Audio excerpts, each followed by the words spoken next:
And so we started having some confrontation conversations like, hey, like you said you were going to do this. Those things weren't getting done. Like, can you explain it? You said you did do it and then they still weren't done. Can you explain yourself, right? Like share a bit about how you earned my trust back. What was that process like for you? Hey everybody, welcome back to the Become Great podcast. I'm your host, Ahab Al-Hindi. So excited to have you back with us. Today I have my good friend, Mark Coombs. Mark's been in my business for about 3 years. Today he's in this middle of transitioning to my kitchen director, which is one of the most important positions in a Chick-fil-A, really.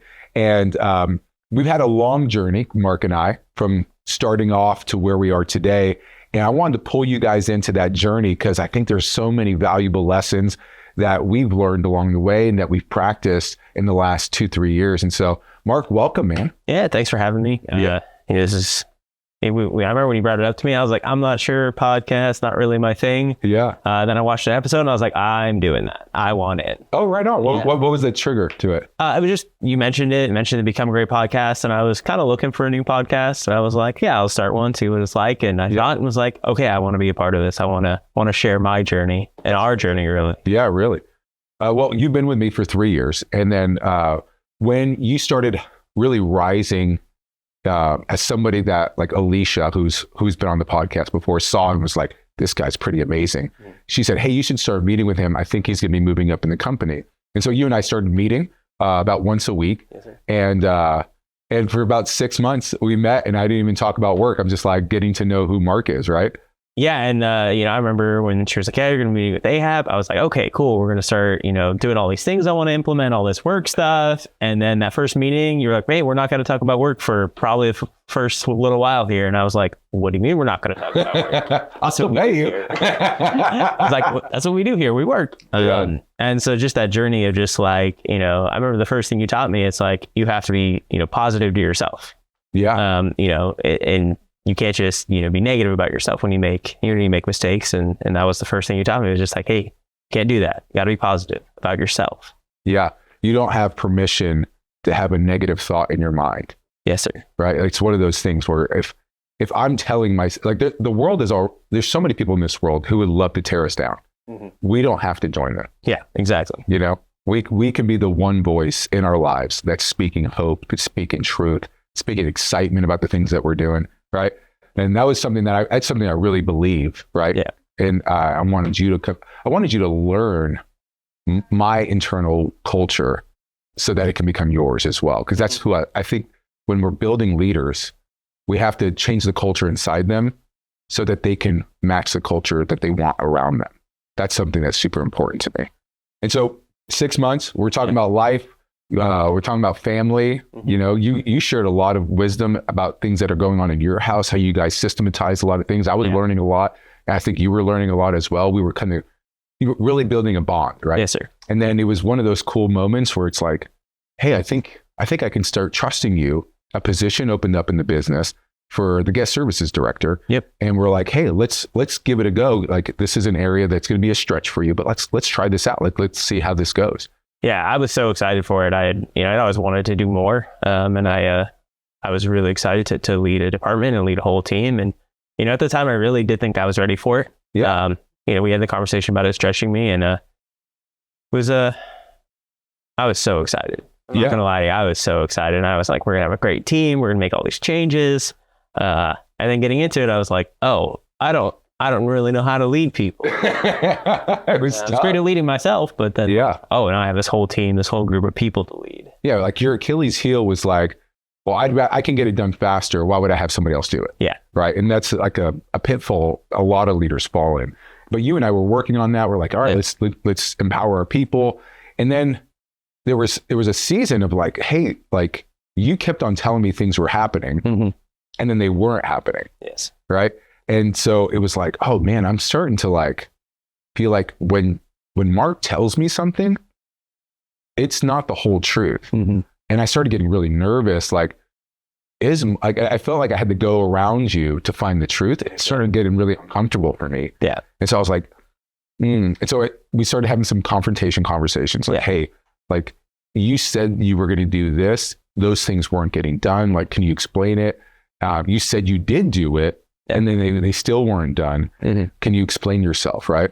Yeah, I think I had a lot of fear of failure. So a lot of times it was like telling half truths and being like, oh, I didn't get that done.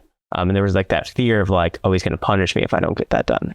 So I'm going to tell him I got it done, and then I'll work kind of backwards. Yeah, they're done, and then I'll go get it done, kind of a thing.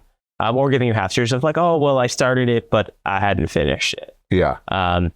And there was that fear of like, okay, if I tell him, well, yeah, I started working on it, but then I got distracted doing this thing, right? I did this thing instead. Yeah. That there was that punishment factor was going to come down for me of like, oh, you're in trouble because you didn't do this, and you told him it was getting done. Instead of being free to go, hey, I actually didn't get that done. I know we had that conversation and I started working on it, but this is the direction we're going, or this is what's going on. Yeah. There was a lot of that fear of just like, man, if I let him down, right, I don't want to do that. So I'm going to tell him, yeah, I got it. I got you. I'll get it done. Yeah.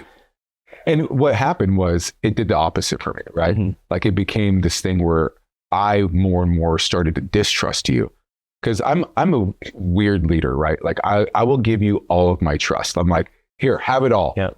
And then it's up to you. Like how you steward it is how much you'll continue to keep. And you'll get more the more how well you steward my trust. Yeah. And you'll get less on how you steward my trust, right?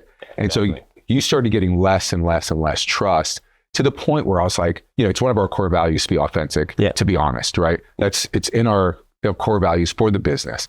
And I was like, so I kind of got to a point where I was like, all right, I just need to give him some options. I put together a severance package for you. I was like, hey, Mark, if I'm going to give you 2 options. The first one, here's a severance package. I'll pay you for a month and a half. And then you can decide what you want to do. You can go test the market, see if there's opportunity there for you. Or option B is I'm going to reduce your responsibility, and we're going to go into a season of building trust. Yeah. And, I have this belief that we should be unpunishable, right? Like it's a belief of mine where I don't really want to punish people. I want to give them, there's consequences, which is not punishment, right? And it's like, I remember I was kind of struggling with it. So I reached out to a mentor and I was like, hey, I know we have this unpunishable belief system, but I feel like I'm punishing Mark. Yeah. And he reached back out and he was like, Ahab, if a guy is standing on a cliff and he's about to jump and you tell him, if you jump, you're going to break your legs, are you punishing him?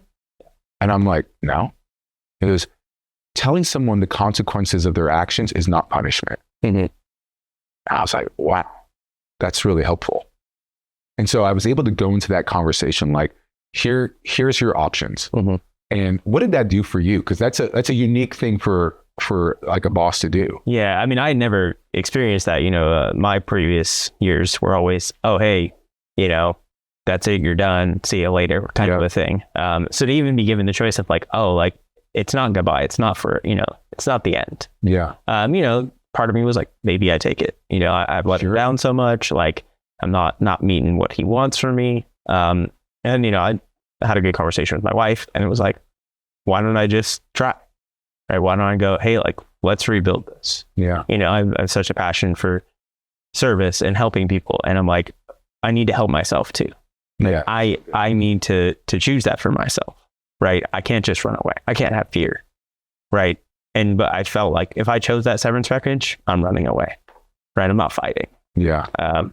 So just even given the choice of like, hey, you can take this or you can take this other role. And it was more than just fighting for the job too. You were fighting for something inside of you, it felt like. Yeah. What was that like? It was kind of overcoming something about myself that I thought was just a part of me. That I'm always going to be that guy that really tries really hard, but always fails. And always falls short. There's like a belief system. Yeah, that was me. That's going to be me. I'm going to come in, I'm going to work really, really hard. I'm going to push myself, but I will fall short for some reason or another. That I felt like that was part of me. And so it became this personality trait I thought I had of like, I'm really good when I put my foot in the door, and then I fall on my face. It's so interesting because we talk to a lot of people. We work with a lot of young people, right? And they think something in their personality. And they think that it's just, this is who I am. I'm a I'm unlovable. I'm a failure. They have these belief systems about themselves. And what we discover over and over and over again is that they've trained themselves to be that version of themselves. And if you can train yourself to be that, you can train yourself out of it. Yeah. Right. And that's what you worked on. So I actually had you build a plan to build trust with me. Talk to me about like you building that plan and what was that like, or what that was like for you. I mean, it's super reflective to be able to look back and be like, what do I want out of this experience? Right? What do I want to gain from it? Yeah. And it really was that perspective. It was to just that no relationship is beyond repair. That even though I failed and I, told half truths and I was hiding so much, that no relationship is beyond repair. Right? That's so much bigger than work. Yeah. If both people put in effort and both people try and both people care, that you can repair it. Man. And that's going to change your marriage. Yeah. That'll change your parenting. It change your friendships. Yeah. Because it taught me that like being authentic is so important. That really letting yourself be open with everybody. Let them know what you have going on. And that was, I think, the biggest change is, I started sharing stuff with you that I was like, man, I've never told a boss. This is what I have going on in my life. Yeah. So a really personal thing. Yeah. Yeah. So, and then with my wife too, it's been able to be like, when something happens and I'm actually upset, like I feel free to share that. I'm like, oh no, that thing you said, that actually hurt my feelings. Before it was like, oh, maybe I did something wrong or I'm the problem. Right now it's like, oh, actually I'm just upset because of what you said. Yeah. There's a thing, a lot of men deal with this where we feel unlovable, right? And if we don't feel like we're lovable, then we are always expecting rejection. And so we'll preeminently reject ourselves in a situation so that we don't feel that rejection from the person. And we'll like, it's a self-sabotage thing. Yeah. And you started seeing that even in your own marriage, you started being more open. And what did your wife do? How did she respond when you were more open? I mean, I think it just opened her up to do the same things. Where, when I do things that are upsetting, being able for her to share that with me. Right. Yeah. And I think it also brought that aspect of like, oh, he's not doing things intentionally. He just doesn't know because I'm not telling him. Yeah. Right. We are oblivious. Yeah. Or sometimes like you do something, you're like, oh, this is so helpful. Like I'm doing this thing. Yeah. But that's not what she needed from me. I just did all this work for no reason. Yeah. Right. It allows you to go, hey, what do you need from me right now? Like what's going to be most helpful to you? Bro, that is one of the most powerful questions we can ask our spouse. Yeah. What do you need from me right now? Like when my wife is really upset, and maybe it's one of the kids, maybe it's me, maybe I did something. And I just go, what do you need right now? It causes her to reflect. And then she takes the time to reflect and she actually says, I actually just need some alone time. Like, all right, I'm going to give you some alone time. Go ahead and just take it. I'll take care of the kids for a bit. It just gives an opportunity for them to go, oh, I didn't even realize I had needs in this moment. Yeah. And I love that you're asking questions like that. It's so powerful. Yeah. Changes everything. Yeah. I mean, I know we've talked about this before, but it's changed my life, right? It's not just about, oh, this is my life at work. Yeah. It has changed my life, the way I am around my family, the way I am at work even. Yeah. Like where I don't, I used to be like, oh, I'm kind of a weird guy. Like how are people going to react when I do this stuff that's normal to me at work? Yeah. Right. And now I'm like, oh, they don't care. No, I cared. I cared so much about how how people looked at me. Yeah. I was like, oh, I can't show that side of me. They're not going to get it. They're going to judge me. As weird as I am, I'm shocked that you would find anything that you did weird. Yeah, that's true. I think it was just that part of me that was like, oh man, like kind of that fear of rejection, but just like, oh, now I can just be myself. Man.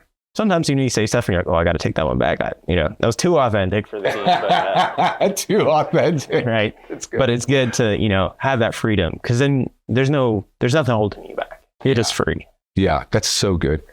Like, how has this like bled its way into your parenting? I mean, it's been great to, share with my kids, just, hey, this is how it is, right? This is life. You know, I'm going through a lot in my house right now. You know, it's some water damage. Yeah. I'm down to 3 rooms in my house. Yeah, because you had some flooding. Yeah. Was that from the rainstorms or was that something? No, we just had some plumbing issues and it's caused this whole thing, but it's been able to be like, yeah, like we only have 3 rooms. Now you do. One of them's a garage. Yeah, one of them's a garage. We better keep them, you know, clean. We better do these things. Yeah. You know, my wife and I have this philosophy, and we've had it for a long time, that we're not raising children, we're raising adults. Yeah, I love that. So, you know, giving them choices, giving them the expectation. Go, hey, what you do with this, that's on you. Yeah. And then they grow from that. Right. You know, hey, this is the expectation, right? Just keep saying the same thing, keep saying the same thing. And they're, oh, now I know what dad wants. Yeah. You know, before I get frustrated, like, oh, why is she doing this? And I'm like, oh, it's me. I'm the guy that's not being clear with my expectation. So good. Right. And being able to go, hey, this is just how it is. This is the things we need to do, you know, but also giving them the freedom to go, hey, let me know if I'm asking too much of you. I love that question. Right. I mean, I have a 13-year-old at home. She's great. But sometimes I'm like, am I asking too much of my 13-year-old? Yeah. So giving her the freedom to just be that open with me and be like, Dad, that's too much for me. Right. Mm. And I'm like, you know, growing up, I didn't have that. It was, you know, none of us did, bro. And so you're like, oh, like if I'm just open and authentic with them about, you know, kind of how things are, they're going to be free. They're not going to feel that stress. Even though I'm stressed, they're not going to feel it. Now, earlier you mentioned like fear was kind of like a deciding factor for you. You were like, fear was kind of making decisions on your behalf. What was it like overcoming the fear? Like, because that's a lot to deal with. Yeah, I think for me, it was just like looking at it and going like, if I keep leaning into this fear, nothing's going to change. Right. Yeah. I'm always going to be scared, and I'm going to be like, scared Mark does this, scared Mark runs away. Yeah. And being able to be like, hey, scared Mark, that's where you want to run. That's, you know, your safe space. Cause that's what you go when you're scared. I'm going that way. I'm going the complete, you know, left field. I'm going the other way. What are some practical ways that you were overcoming fear? The best way to do it for me was to just be like, what do I want to do? Right? Like, I'm scared. What do I want to do? You know, for me, that safety net for a long time was video games. Okay. Oh, hey, I'm going to go play video games. I'm not going to think about this thing, and I'll deal with it later. Future Mark problem. Future Mark. And what it's allowed me to do is go, okay, I'm scared. Why am I scared? Well, I don't want to be rejected, or I don't want to, you know, I don't want something. Yeah. Well, what do I want? The choice was there the whole time. Yeah. Right. Oh, I don't want to be burdened by this. So I need to go and, you know, face it head on. Right. I need to not run away. So being able to journal, being able to spend just time to talk to somebody is so important. I love that you would ask yourself, it was playing like, I don't want this. I don't want to feel this, but then flipping that, but like, what do I want? Yeah. And what does that require? Mm-hmm. It's so powerful, man. Yeah. Could you did so much of the work to earn my trust back. Yeah. And now we're in a position where you're moving into an even bigger role in my business, probably one of the most important roles in the business. Yeah. And it requires a significant amount more trust than the role that you quote unquote failed in. Yeah. Right. And here we are, both confident a year later that you're going to crush it. Yeah. And so share a bit about how you earned my trust back. What was that process like for you? I mean, it was a lot of just, you know, always telling you the truth, right? So if you gave me something and I was like, I'm going to do it, and I didn't get it done, it's like, hey, I didn't do that. Yeah. It was about, you know, always telling you the truth, even when I knew there might be consequences, right? And it was all the truth. You know, where I'm telling you everything. I'm like, hey, I'm not holding back because I have nothing to lose, right? So you're getting all the truth. You know, I had this happen. I'm struggling with this. You know, even some of our meetings would be like, we weren't supposed to talk about that, but now we're talking about it. Yeah. I think that was step one, right? I got to tell you the truth. I got to tell you what's going on. Yeah. Right. Once I started doing that, then it was like, okay, now we can start building that trust. Now he knows, he's always going to tell me the truth. Yeah. Regardless of whether he got something done, regardless of whatever it was. It happened yesterday, right? Yeah. I was like, hey, what happened to that thermostat thing? And you're like, oh, dude. Yeah. I forgot. Yeah. 100% on me. And it was just, there wasn't that fear. I was like, oh, I can tell him I forgot to do it. Yeah. Right. With, you know, so many other things going on, yeah, I might miss some stuff. But before I'd be like, oh yeah, that's on my list for next week. Yeah, right now it's totally yes. Right. Oh man, I totally forgot. Like that's right. And it changed that, right? Where I know I can tell you the truth because I know you're going to trust me. Yeah. Right. And it's helped our relationship, right? You go from truth telling to building that trust to having a relationship again. We had a moment last week, which is it was such a beautiful moment. It was kind of a full circle thing. Mm-hmm. One of the team members who you had not done a great job leading, mm-hmm. who ended up moving into the kitchen department, mm-hmm. right? Because essentially didn't want to work with you any longer. Yeah. Right. And we moved her into the kitchen department. You are now back in the kitchen. Mm-hmm. You had to have some hard feedback for this team member. Yeah. And you delivered it, right?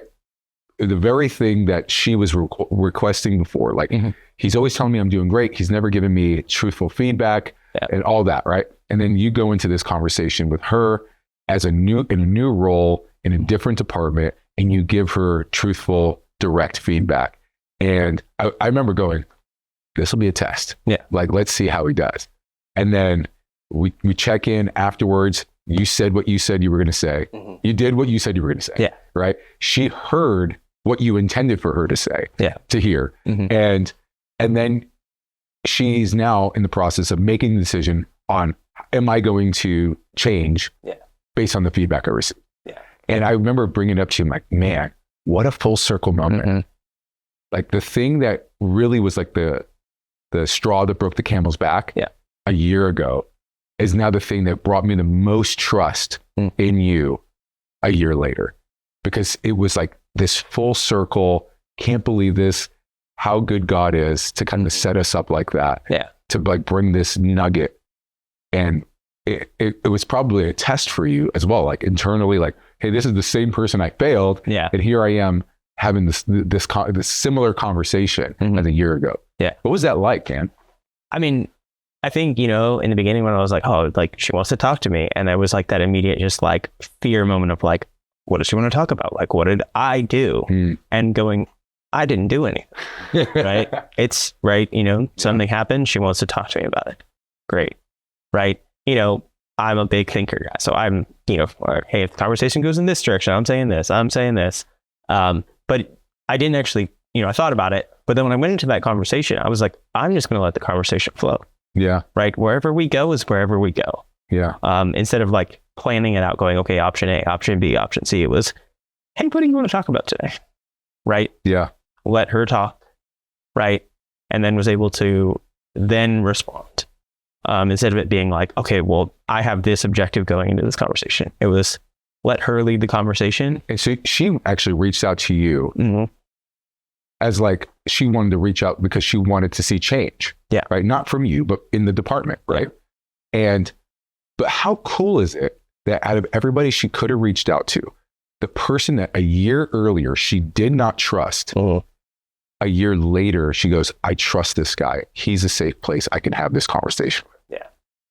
It was so exciting. And that's like, so cool. Like, you didn't just earn your trust with me. Yeah. You earned your trust with somebody who had the least amount of trust in you, who wanted to leave departments because of you. Yeah.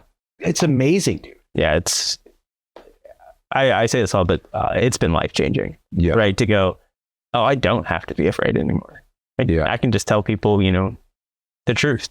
Yeah. And, the consequences of, what happens. Right. And it's freeing. Yeah. Fear is a terrible decision maker. It is. It is probably the worst.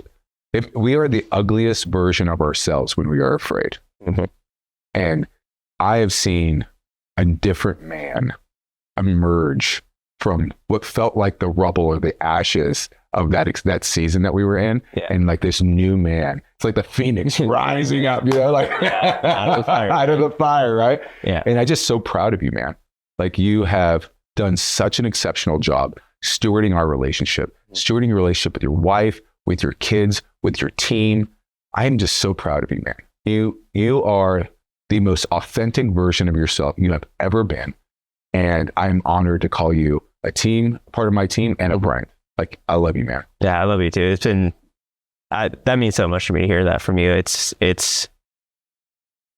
you always look for these moments. You're like, oh, I'm going to have like a, this come to Jesus moment with this person. It's going to be great. And like, I feel like with us, it was just so many little moments. Yeah. Those little conversations, the passing conversations. Yeah. Right. That just, you think, oh, I'm just saying what's up to Ahab. I saw him today. It was great. And I was like, but those little conversations have meant so much to us. Yeah. We're like little building trust. It doesn't have to be this giant leap off a cliff. Yeah. It's the little steps. Well, that's the thing. Most people think that they need to do something big, right, to build back trust. And you're building the castle one brick at a time. And you've done that so well over the last year. Proud of you, bro. Thanks, sir. Well, thank you guys so much for joining us. Mark, you did a great job. You crushed it. I just want to tell you guys, hey, if you like this podcast, you like the content, please like us, subscribe, leave a comment, tell us what you want to hear more of. The more you engage with the comments and the subscriptions, the more the algorithm sends this out to more and more people. And we want to encourage and bless as many people as we can through this podcast. So remember, you too can become great. Have a blessed day, guys.